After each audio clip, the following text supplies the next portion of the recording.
So this week I have got an explorer, a filmmaker, and just an all-around good guy when it comes to the cryptic world. I've got Greg Ogles from Relic Films Media.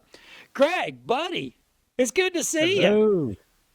Hello. Thank you for having me. So where are Thank you we? for Where having are me. you? It's been a while. It has. Where are you calling in from today? Are you in the woods? Or out in the cabin? Or are you home? I'm at home right now.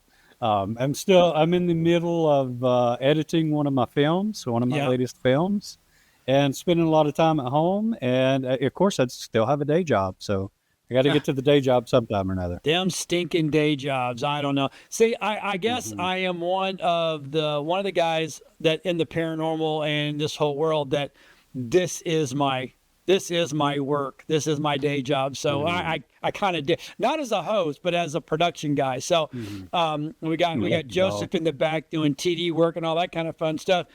So hmm you are would you say that you were a writer before filmmaker, or were you an explorer type person before you became a writer or a filmmaker?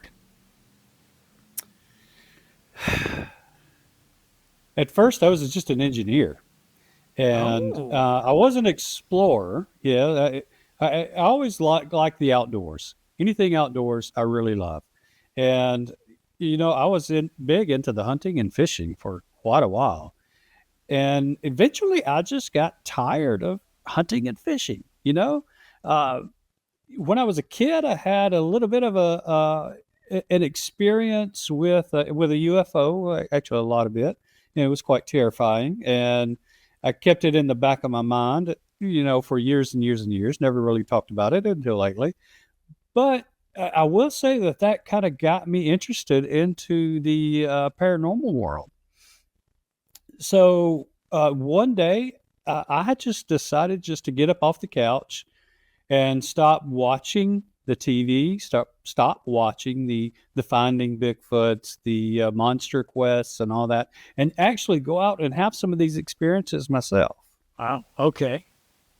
That so so I don't know. I don't know if I'm ever gonna lose my hunting or my fishing side, or I do hmm like that still. I have found though that a lot of people that I talk to, once they get into looking for Bigfoot or looking for paranormal out in the woods and stuff like that, they've kind of shied away from the hunting side. I like meat too much. And I hmm love deer and rabbit and squirrel, and I just hmm like it, and duck and turkey, boar. But I do hear that a lot, that everybody kind of like they just shied away from that side because of going out hmm and trying to connect in that animal world. But hmm so once you got out, did you have you ever had what was your first not your UFO, but what was your first thing that really got you going, okay, I am going to go look for Bigfoot? Okay, I was interested in the cryptid world, right? So I joined a Facebook group, and in that group, I met somebody named Paul Halsey. And he is a local researcher here in Alabama, and he really took me up under his wing, showed me the ropes how to investigate things, and took me to some places where he had some experiences. And lo and behold, our first outing. I don't know if you call it beginner's luck or what, but I heard something kind of walking in the woods, and it's just right after a rain, and it was a real ominous day. There was still dark clouds, in the background, but everything was really, really quiet. And all of a sudden, you heard these drops of water falling off of the trees, sort of like right after a big rain. The trees holds the moisture from the air and the water from the air. You walk by and you brush against the tree, and the water falls down. Right. Well, I started hearing that, and I was like, well, I think maybe I'm going to be able to see a deer or something, right? So I started keeping an eye out over toward where I kept hearing the waterfall. Um, and then I heard this weird mumbling sound. This I can't reproduce it exactly, but Right. it was very low, and but you could discern that it was an actual language, but I couldn't tell what they were saying. And I kept listening to this, and just a few minutes later, we heard this large crack of a tree limb that something broke. I didn't see what it broke, but the tree limb. We did go out and investigate the tree limb after cleaned out my pants a little bit, and yeah. Uh, it was rather startling, because it was probably 30 yards away from us, and but the tree limb itself was probably 6 to 8 inches in diameter, and there was nothing wrong with it, nothing at all. There was Clean wood. zero wind. Yeah, it was very clean wood. There was zero wind, and there wasn't a load on the tree limb that would make it break. So it was just freshly broke, and we went over and examined it. But it was about 7.5 feet up in the air. Right. So that really got me hooked from our very first outing, with Paul, and the experiences and the evidence never really stopped on our initial outings afterwards. Once I started going out on my own. I did get a team together to help me like video and document things. And while we were doing that, we're like, hey, why don't we just make a documentary? How hard can it be, right? Right. How hard can it be? How hard can it be? Yeah. So, just, how hard could that be? Well, it can be really, really tough. Right. It can be real tough. We didn't have a clue of what we were doing in the very beginning. And we didn't know when we really started, what goes in the middle. But most importantly, we didn't know when it ended. Oh. So, yeah. So if you can put a list together of everything not to do to make a documentary, we did that. Oh, you should do a documentary about what not to do while filming a Bigfoot documentary. If there's a list to make, I know that list. Yeah, because I experienced it. I probably wrote it. So that's great. Yeah, so it took years to make The Legend of the Downy Booger, and I realized pretty quickly that that I didn't know what I was doing in the filmmaking world. So I got together with some that's the cover for The Legend of the Downy Booger. Okay, so I have to stop you there. What is the Downy Booger? The Downy Booger. It's an Alabama legend, and it dates back to the late 1800s, and it starts out with the Downey cousins. They were two young boys. They were cousins, Downey cousins, and they were on their way home from a dance one evening. Okay. And they were on horseback, and from their description, a tall, hairy, wild man stepped out in front of the horses on their way home, and it startled the horses. They refused to go further. They had to find another way home. Okay. Of course, being boys, their parents didn't believe them. Right, of course. Of course, this thing jumped out in front of us. And your parents were like, yeah, right. Sure, it did. Right, sure. Yeah, until it happened again. It happened later on. A moonshiner was on that same little path, and he was delivering his payload. Right. Yeah. And the moonshiner turned around and noticed that this thing was following him. It was on his cart. This same tall, hairy, wild man. So his first inclination was to, to giddy up and go, but he was carrying his payload, right? Right. Full of. so, Yeah. so he was like, okay, he Breakables. just We'll turned call around and them shot. Yeah, breakables. breakables, right. He was Right. carrying his breakables, his fragile equipment. Yeah. But so he turned around and he shot the thing. And he said it screamed like like a woman or whatever, ran off into the woods. And so when he got back into town, he got with the sheriff and they formed a posse, and they actually did track the creature until it reached a cliff, a bluff, and they surmised that it fell off to its demise there. So that was Ah. born the legend of the Downy Booger. I'll be. I've never heard that. See, we were talking earlier. There's more out there than just Bigfoot. There's more and more and more different lores about different things. Now, could that have been a Bigfoot? Absolutely. So there you go. Or could it have been a bear? Absolutely. It could have been. But I want to think that it's probably a Bigfoot that unfortunately got shot, which is so sad. Yeah. Right. That's what we surmised that it was, because that's where we started our journey in making the documentary. And oh my gosh, my team and I, when we first went out into the woods, we were in the woods maybe 45 minutes and came along this pond. And from this small little hill, we found these footprints coming down to the pond. Right. Went quarter way around the pond and back up off into the woods.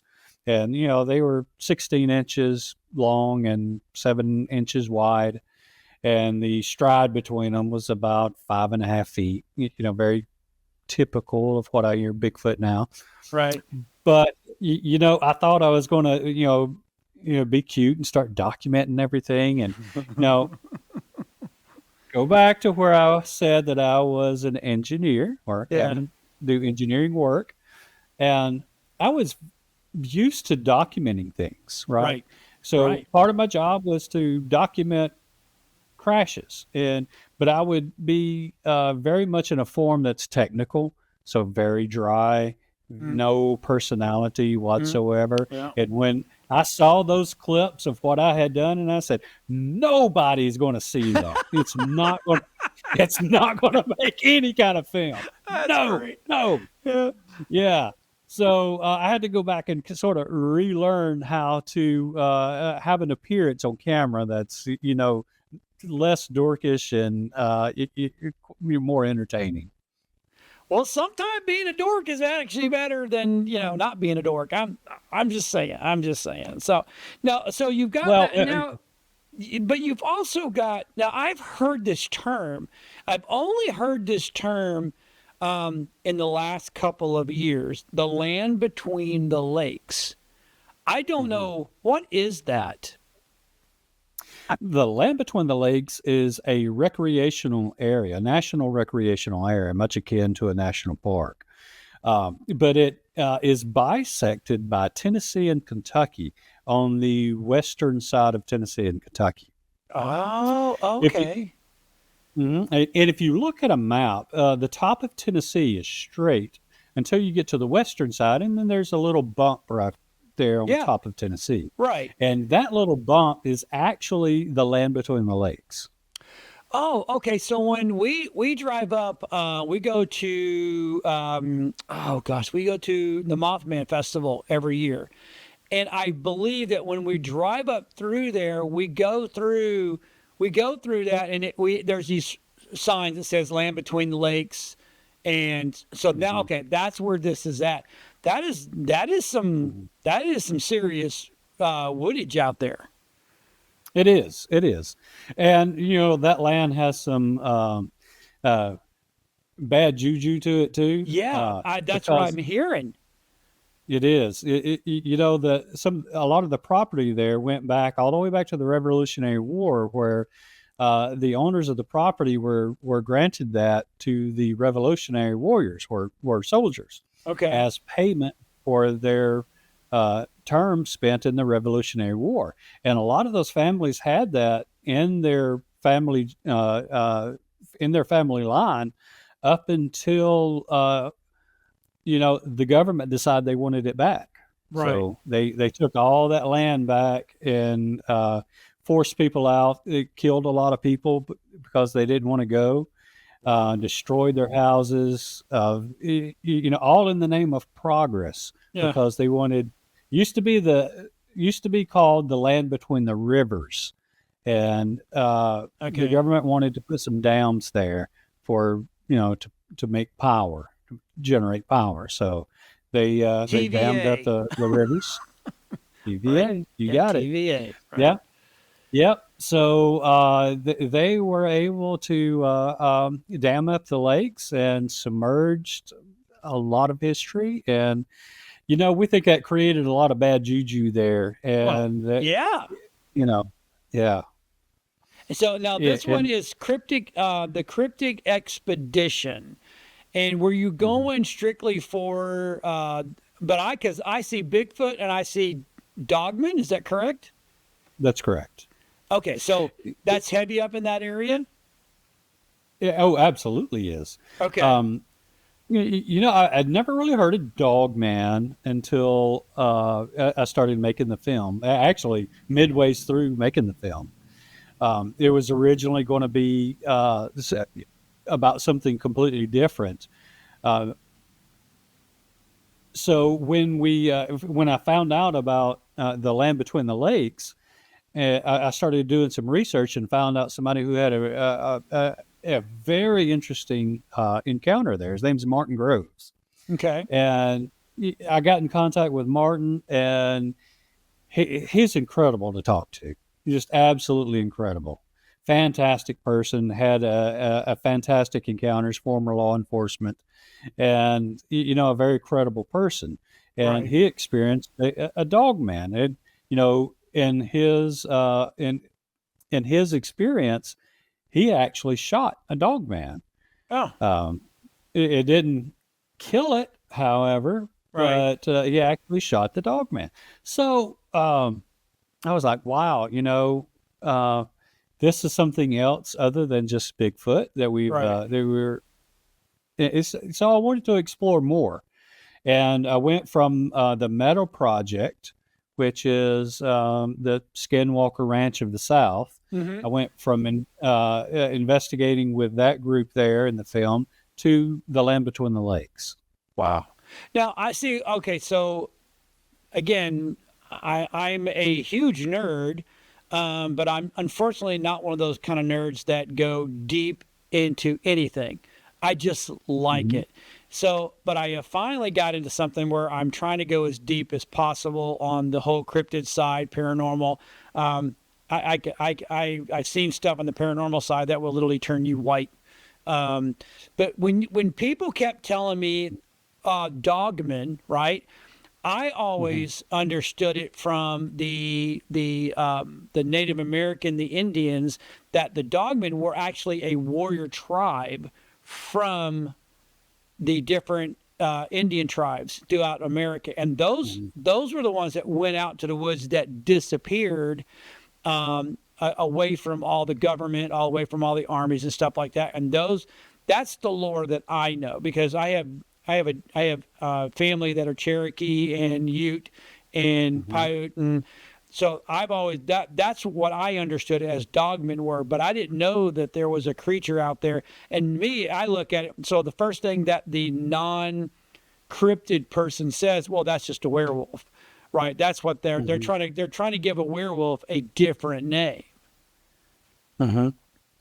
And for the life of me, I still can't understand the difference between them.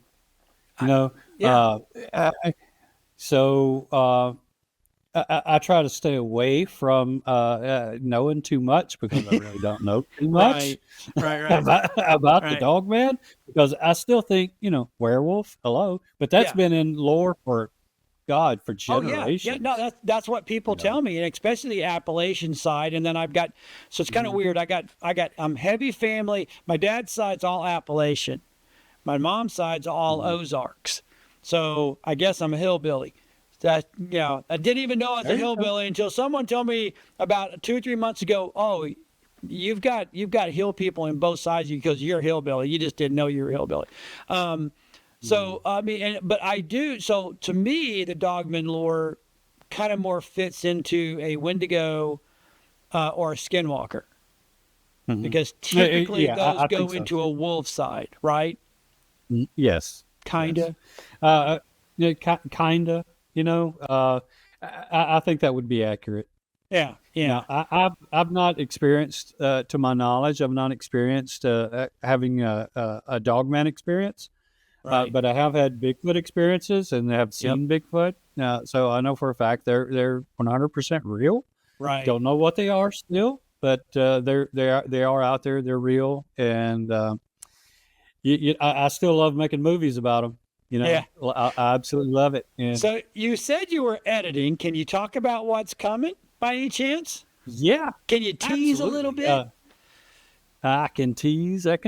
And if I would have been forward thinking, I would have sent you my teaser. Oh, you got a teaser. Oh, Yeah, teaser.